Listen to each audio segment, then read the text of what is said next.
Chapter 40 Winter Sonatas, the travel companion of the past into a new age and the unresolved terminal stations. A first warning.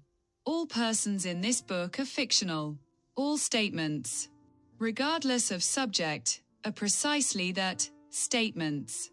Some are rooted in empirical facts, while others are pure fantasy.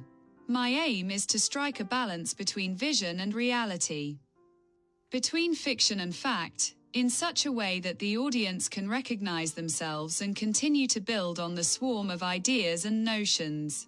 The book has no ambition to proclaim an overarching goal, but rather questions accepted truths. In this way, Socratically, it leaves the rest to the audience. Benny N. Holgersson struggled with this newly arrived dissonance.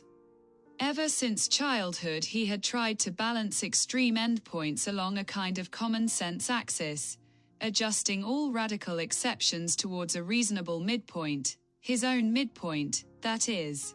It was obviously his subjective assessment of what constituted a rational middle ground. He became aware of this gradually.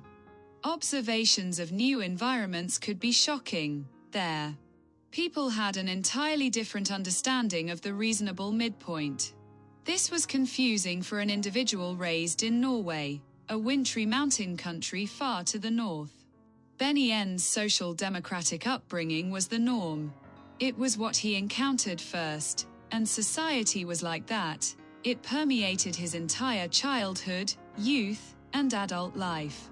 Despite the fact that his father, a writer, was politically opposed to socialism, Benny N held fast to socialism.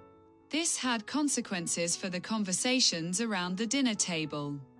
But Benny N and his sister were alert enough that their father encountered well-reasoned ideological resistance. Equal distribution and solidarity were clear winners in that debate, as opposed to individualism, inequality, and self-centeredness.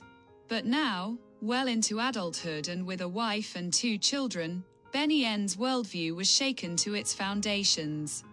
The sudden appearance of enormous wealth within his own family seemed unreal and perverted. His wife Nora surprised everyone with her formidable success at work and the high position she attained. The familiar family structure was quickly altered and adapted to the new reality. Not least was the somewhat more concealed change in his son's activities. For the most part they went unnoticed. But everyone knew he had started flirting with cryptocurrency. He had made modest investments with his mobile phone in his childhood bedroom, but had evidently struck a vein. It gradually became a huge thing. Yet it was only after he moved out that everything was officially revealed. Wealth poured in. With 2 members of the family suddenly rich, everything changed. Benny remained in his faithful teaching profession and felt run over and left behind. He had no chance of closing the gap between himself and his wife and son in purely financial terms. And why should he have to? Elena, the ray of sunshine in the Holgersson household, was unaffected by these troublesome financial events. She liked sports and singing, did well on the athletics track, on the bicycle, and on the ski trail. In addition, she had an angelically clear, bell-like voice and received increasingly frequent engagements as a soloist in the church youth choir. Father Benny N was always the proud father and followed his daughter through thick and thin, always supportive. It happened that he was tasked with accompanying his daughter's performances. Always great applause. They quickly became well established in the local community. At home, everything had changed. They came home to an empty house. The son and brother, Odd Robert, had moved out. And mother Nora more often chose to stay overnight in Oslo, as her job required it. At the breakfast table sit Benny N and his daughter Elena with their morning coffee, Elena with a cup of tea. They look out the kitchen window at the large apple orchard, and the autumn leaves are beginning to fall. Both feel a dissonance. Something is not right. Obviously the family has changed. But where did the solidarity, equality, and cohesion within the family go. This was what Benny N had grown up with, this ideal.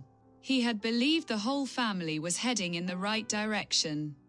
The social democratic dream. But now the family had been struck by a meteor. What was the meteor's name? Alina called out into the house. Then a clear voice sounded from the living room next door. Mammon. Suddenly, 2 large moose were standing out in the apple orchard, peering in through the kitchen window.